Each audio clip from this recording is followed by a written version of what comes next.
everyone. Welcome back to our class on polymers. In my previous class, we discussed about polymers, monomers, modes of polymerization, classification of polymerization, mechanism of polymerization based on free radical, and with an example of polyethylene and all. So in today's class, we'll go with the different types of polymers based on intermolecular force of attraction.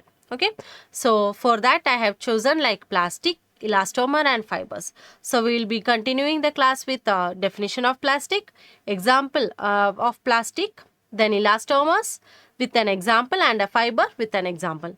So let us proceed to the class of today. What do we mean by now the plastic? Any idea? Where is this word coming from, or like what is the meaning and all? Yes. So plastic usually means material which can be shaped or molded. Yes, it came from plasticos, the word plasticos, which means capable of being shaped or molded. Yes, so what is main peculiarity? So these are like high molecular weight organic materials which can be molded into any desired shapes by the application of heat and pressure. Yes, or in the presence of any catalyst. So plastics are those materials or like high molecular weight organic materials which can be molded into any shapes by the application of a heat and pressure. Now, what is next thing? But the problem with plastic is it is also malleable in nature, right? So how it has to be malleable? It can be like casted, pressed or extruded. Yes, so this is like it can be made into variety of shapes like films, fibers, plates, tubes, any shapes we can be modified into different shapes and structures, right? So plastics like we know that it has like highly revolutionized modern engineering and like our everyday life, right? If we see from like packaging industries to household appliances like to automobiles, electronic, aerospace, biomedical, any field if we touch, there are like some or the other materials made up of plastics, right? Plastics are highly used in our daily life. So what is plastic meaning? The plastic is like derived from a word plasticos, which means it is having the capable of being shaped or molded. And it is like highly molecular weight organic material which can be molded into any desired shape by the application of heat and pressure, right? It also is like malleable in nature. That means it can be molded, casted, pressed into many shapes and can be used as a like films, fibers, plates or like bottles, boxes and any other shapes it can be made and used. So when we tell about plastic, no, this materials like even though we tell like it is highly breakable, like ductile in nature and all, this normally a good plastic material should have high rigidity. Yes, it should be hard enough. Dimensional stability, that means and any dimension if it is like moved, it can be having that stability, it should withstand with that. And mechanical strength, yes, mechanical stability, that it can have the efficiency to make it as a load bearing application also. So the plastic material should have rigidity, stability, like dimensional stability, and also strength in normal condition, like at room temperature, right? So we with all these things only we can say that the material is a good plastic, or like a if it is not fixing into these properties, then we say that it is a poor quality plastic material. Yes. Now let us see one examples like types of how the plastics have been made. Yes, so you can see the pictures, like two different pictures I gave on two different sides, right? So what does that imply? Yes, so one is like socket material and another is like our building blocks which we play, or like our kids play. Yes, used to block. Yes, two are plastics only, no? Yes, how? Are they identical? To me, if you ask, I'll say that the answer is no. The both are not identical. Yes, the answer is simply no. So now how? So depending on the behavior of their heating, yes, when the material is heated, so we can classify or how they changes their structure, right? So the material can be classified into two categories, right? So what are they? So the first one is thermoplastic, and the second category is thermosetting plastic. Yes, thermoset, and the other one is thermoplastic. Yes, very easy. Thermoset, as the name implies, it is set. It cannot be changed. Once done is done. What about thermoplastic? It will be moving. It will be changing. How it is moving now? What is the difference? That is because of the intermolecular force of attraction. The difference in the intermolecular force of attraction. Yes. So when it is like there is a strong intermolecular force of attraction, the material will be thermoset, and when it is weak intermolecular force of attraction, then it will be thermoplast. So based on that, the classification is highly important because this implies how a plastic material should be. Yes. So these are like or how it can be classified also.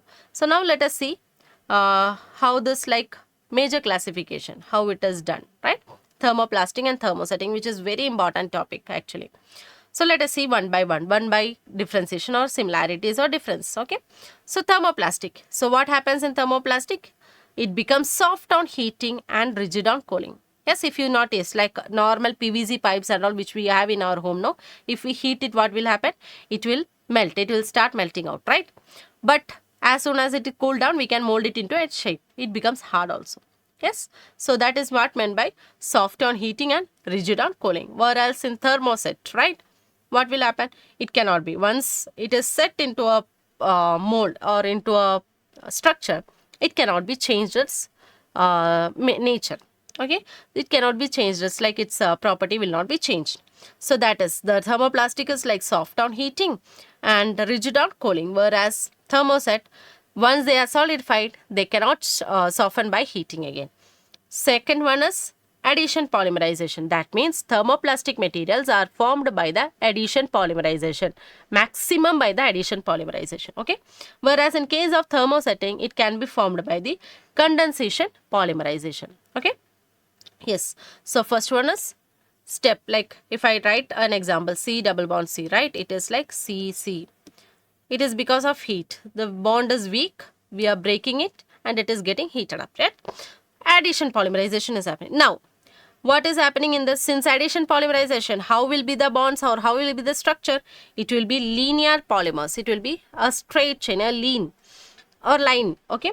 So in case of condensation, right, what happens with the condensation? Some a small amount will be removed of a byproduct will be removed. So what will happen? It can be a branched or like it can be cross-linked and all. So it will be always having a three-dimensional structure. Either it can be a branched one or a cross-linked one. Yes.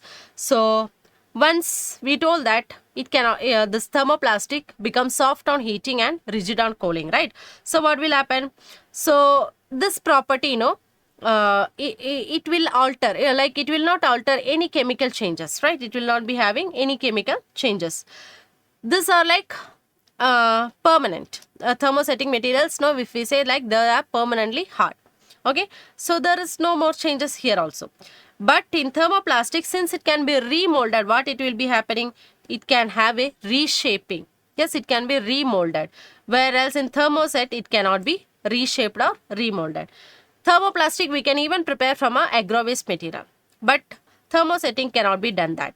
Okay, so and also thermoplastic material, since all these things are there, what happens? It usually is like highly soluble in the organic solvents.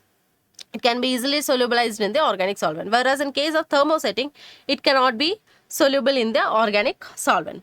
So best example when we take in our life, like it is like polyethylene, polyvinyl chloride, yes, polypropylene, all these are like thermoplastic material. Whereas in thermosetting, we see that nylon, bakelite, which are hard, which use usually by the cross-link polymerization or like condensation polymerization. Or these all materials are formed by or comes under like thermosetting material. So thermosetting and thermoplastic. These are the two different categories of plastic material, and heat nature or the behavior of their thermal nature gives the plastic material which will come under which one, like either whether it is like thermoplastic or it is thermosetting material. Yes. Now, since we came across like, or we understood the difference between like thermoplastic and thermosetting, let us take few examples and see the synthesis and properties of this. Okay. So like that, first example what we are touching is like polytetrafluoroethylene. Yes, name is very big, no? But it's like very simple. Yes. So Teflon is again synthesized by addition polymerization of tetrafluoroethylene, TFE. Yes, in presence of benzoyl peroxide catalyst. So since benzoyl peroxide came, what type of polymerization will be there? It will be having a addition polymerization. Yes, no? So it will be having addition polymerization, and since it is addition polymerization, how the structure will be? It will be a straight chain molecules. Yes. So let us see the synthesis now. Yes. This is poly or like tetrafluoroethylene molecules. What is that? CF2 double bond CF2. It is getting polymerized. What is happening? CF2 single bond CF2, and it is getting elongated. That is why it is represented as N. Yes. This Teflon we know it is very simple molecule, polymerized, right? So tetrafluoroethylene is the monomer. When it is attacked by benzoyl peroxide as a catalyst, we get polytetrafluoroethylene. Yes. So the monomers include is tetrafluoroethylene, type of polymerization, addition polymerization, and the catalyst is like benzoyl peroxide catalyst. Now if we see the properties, how can we see? So we have us like strong. We see that Teflons are highly used. Where it is used for the non-stick cooking cookwares and all in our homes, right? So why it is used in there? Because it is having a strong CF and CC bonding. Yes. So if you see the bond energy, no, can you see like SiF, silicon fluoride, it is like approximately 565 kilojoule per mole. Whereas see the CF, which is 485. Yes. And CC, what is happening? It is around 348. So when you see how it is like highly strong material. So because of this CF bonding in that, and like fluoride bonding is there, what it is having? It is having a strong intermolecular forces of attraction. Okay, so since it is having high or like strong intermolecular forces of attraction, so it exhibit high tensile strength, toughness, and high density. Because of all this nature, what we are using it as a cookware, like utensil in the kitchen. Yes, it is having high thermal stability. That is, its melting point is approximately around 327 degree Celsius. And the polymer is like inert polymer, because like CF, it is very difficult to break this bond, C and F. Okay, so since it is like hard to break, what it will be happening? They will have low surface energy. So what happens when it is low surface energy? There will not be any sticking property. Stickingness will not be there, which is like non-stick. And they are very good electrical insulator and also highly water repellent. If you see non-stick cookwares, no, if you add water or oil, you will be seeing like it is floating. Water, it will be like floating about, right?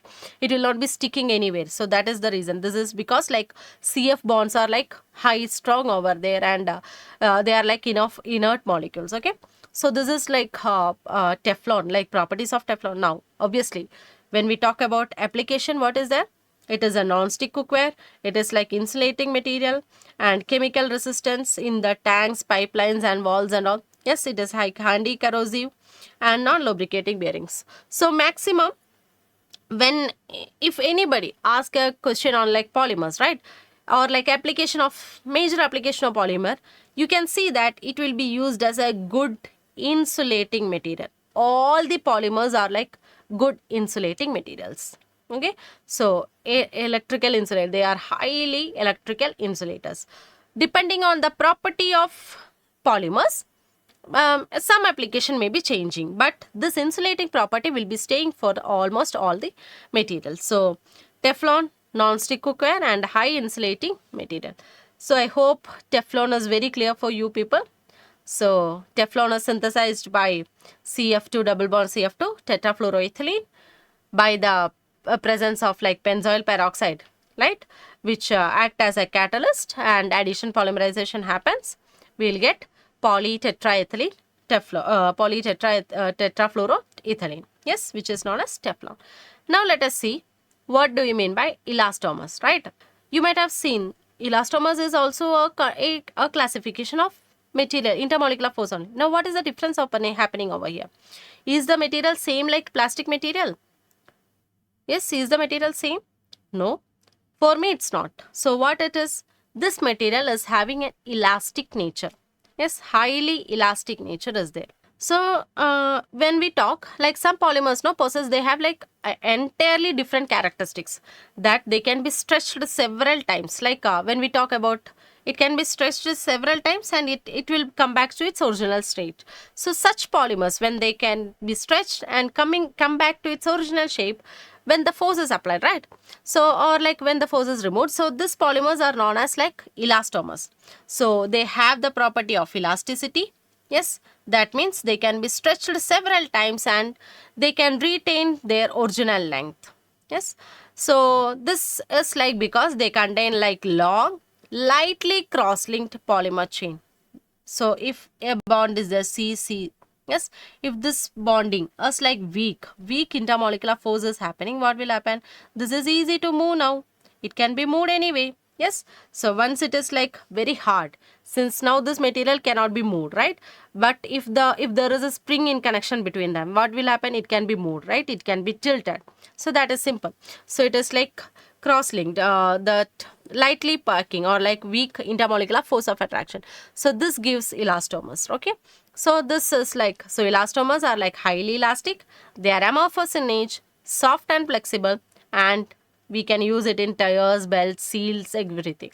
Okay, so for this, let us see examples like Buna and Buna rubber. So we'll go with one example of this also, like Buna S. So now what is Buna S? Yes, Buna S. It is nothing but styrene butadiene rubber. Styrene butadiene rubber. Now what is that? So how this name?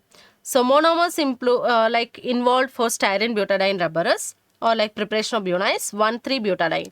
Yes, and styrene. This is 1,3-butadiene, buta 1,3-diene, and this is completely as a styrene molecule. Yes, buta styrene. That is how we say bu of this. It is of butadiene. S is of styrene. Now, what is the role of Na now? Na. Yes, what is Na now? Na is the catalyst used over there. Sodium is the catalyst. Okay, sodium or peroxide. Usually use sodium. That is why it is known as Buna S rubber. Okay, so this is, so what is happening over here? It is an addition copolymerization. That means there is no removal of the byproduct. What is happening? Everything, two different monomers, they have added up completely. So since two different monomers are used, we use the word copolymerization. When it is single one, it will be like addition polymerization or homopolymerization. Since it is two different monomers, we came through as addition copolymerization.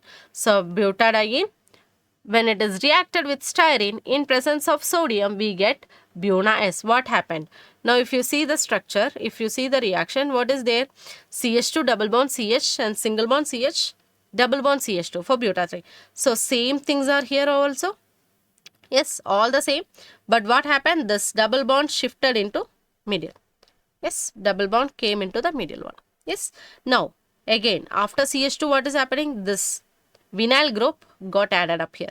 Yes, if you see, the vinyl group got added up. So, vinyl group is got added. Next, everything is same only. There is nothing. Only the delocalization of double bond happened. Yes. Now, since like we understood the synthesis of Buna S, now let us see some important like properties of and application of this material. Okay. So, let us see the properties. So, this Buna S is having a good abrasion resistance.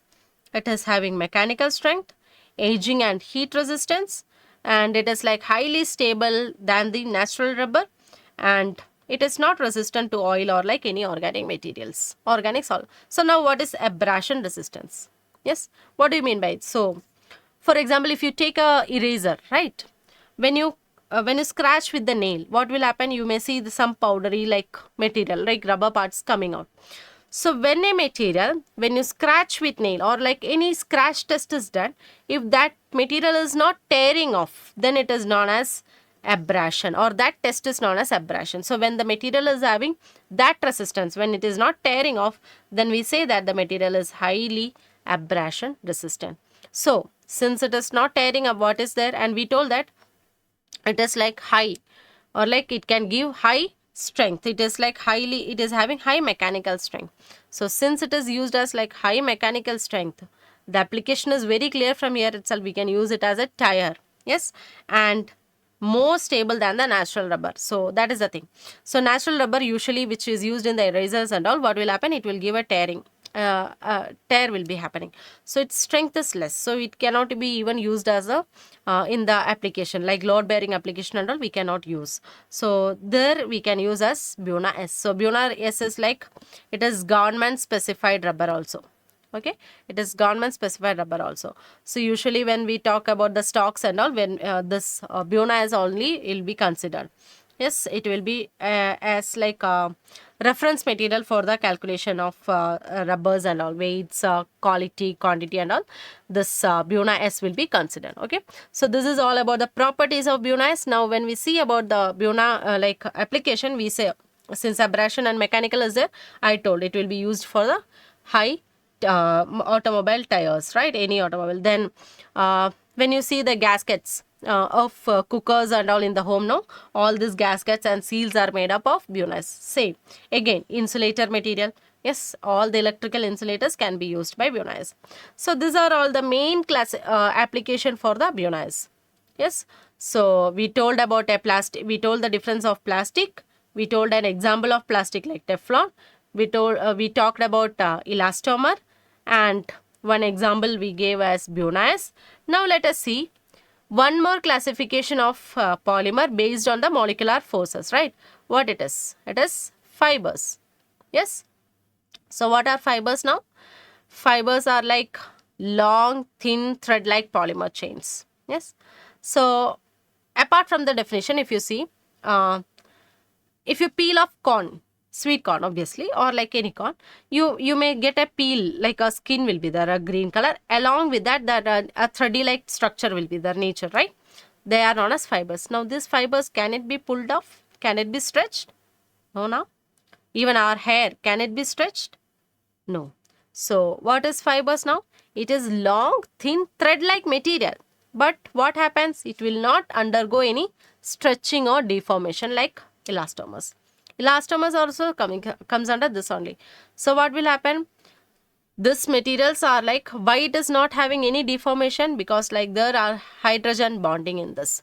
They are held together by the hydrogen bonding. So fibers are long, thin, thread-like polymers which do not undergo stretching or deformation like elastomers, and all the molecules are held together by the hydrogen bonding. So they are known as fibers. In day-to-day life, we can talk about like our hair, corn fibers, or like coconut fibers, the brown color thready like substance, no, which is there in the, so that all these are like fibers. Okay, so what are fibers now? They are having high tensile strength, they have high rigidity, high melting point, and obviously they have resistance to abrasion. So where these materials will be used? They will be used in textiles, ropes, bulletproofs and all. Yes, best example is nylon 66, Kevlar. If you see nylon 66 or nylon 6 and all, no, we have like, we will be using it in the textile. We have like dresses made up of nylon. Yes. So since how this is like high melting point, high rigidity, this is all about like covalent bonding or like hydrogen bonding, right? So they are like a strong hydrogen bonding is there. They are like having high melting point. It cannot be broken. Yes. So now let us see one example of fiber, which is Kevlar. Yes, Kevlar, like, have you heard of this term, Kevlar? Obviously, I think you might have heard this term in the bulletproofs and all, right? Kevlar. So Kevlar is an advanced engineering polymer that become like indispensable in the defense actually. So like aerospace, automotive, or like any protective equipment, if we take, it will be having like used by Kevlar because of its like extraordinary mechanical property. Next, unlike Teflon and VIGNANA S, Kevlar is synthesized from or like through the condensation polymerization. Okay, so let us see the preparation or synthesis of Kevlar. So what is there? Kevlar is prepared by two different monomer material. One is PDP. Yes, what is PDP?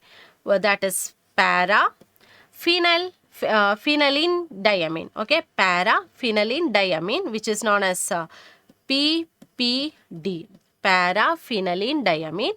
And the second one is terephthalate chloride, TPC. Okay, terephthalate chloride, phenylene diamine and terephthalate chloride. So what is happening during this synthesis? A small molecule of HCl is removed. From here one H and one Cl will be removed off. Okay, so like that HCl is getting removed off and we are getting the Kevlar. Okay, this is Kevlar. What is the nature of this? This is like highly fibrous material. Okay, so H from the amine of diamine and chloride Cl will be removed off and we will get a condensation polymerization reaction of Kevlar formed. Okay, this is Kevlar. Okay, so now we'll see like how it is like formed because of like it is having the major property for this Kevlar is like it is having a high rigid aromatic rings, right? Two benzene rings are there which are like very strongly bond. So rigid aromatic, strong hydrogen bonding between the chains. So each thing, no, we are having a strong bonding H. Okay, so everywhere the strong hydrogen bonding is happening, and even though they are like fiber in nature, what is there? They are having high crystallinity. Yes, and because of high crystallinity, what will happen? The strength of the material or stability of the material is high. Okay, high for this. So that is all about the Kevlar. So we know that like Kevlar we can be used in many. So why? Or like what are the different properties where it can use? It is having high tensile strength. Okay, then it is having high modulus, high thermal stability. It is good for the fire resistance. It is good as like chemical resistance. It is lightweight and resistant to abrasion and impact. Yes, when it is tensile strength, why tensile strength? I told withstand high stress because like it is having a strong bonding between them, right? So there is like strong intermolecular force of attraction. So because of this, what is happening? They are having high modulus. So toughness is very high. When the bondings are very strong, can a heat impact on it? Nothing will happen to the material. So it is having high thermal stability. So when it is having high thermal stability, withstanding of the heat, what will happen? It can withstand any fires also, right? Fires resistant also. So when it is fire and heat withstanding, so obviously since we told that it is like highly having bonding, what it will be doing? It is like chemical withstand. That means it can withstand with any chemicals, and lightweight obviously because it's a fibery nature. What will happen? And crystallinity, the material will be highly lightweight in nature. So fiber, it is very difficult for the abrasion or impact resistant impact to happen. So these materials are like resistance to abrasion and impact also. Yes, so where are these materials used now? These materials, because of all these good properties, these materials are used as bulletproof vest and helmets in the defense. Yes, major application comes in the defense, or like it can be used in aerospace and aviation components also. Yes, it can be used as a boat aircraft components, like made body of these materials, boats and aircrafts can be made as like Kevlar when it is reinforced. Okay, not directly, but it has to be enhanced. The strength has to be enhanced more. So reinforcement has to be needed. And what happens? It can be used as a ropes and cables wherever like this disaster things are there, and the material, the ropes or like cables needed to cure or like rescue. So all these areas Kevlar material only will be used. And obviously all this we told like thermal resistant, fire resistant, so it can be used in a fire resistant clothing also. Yes, so this is all about Kevlar. So we turned about plastic, an example of plastic like Teflon, which is synthesized by addition polymerization. Then we came to elastomer. Then we saw the example of Bunyas. At last we touched fibers, and with the example of Kevlar we ended up. So this is all about like today's class. So I think this class was clearly understood by you people, and I'm thanking you for the attention that you have paid for the class, and hope to see you in the next coming class. Thank you all.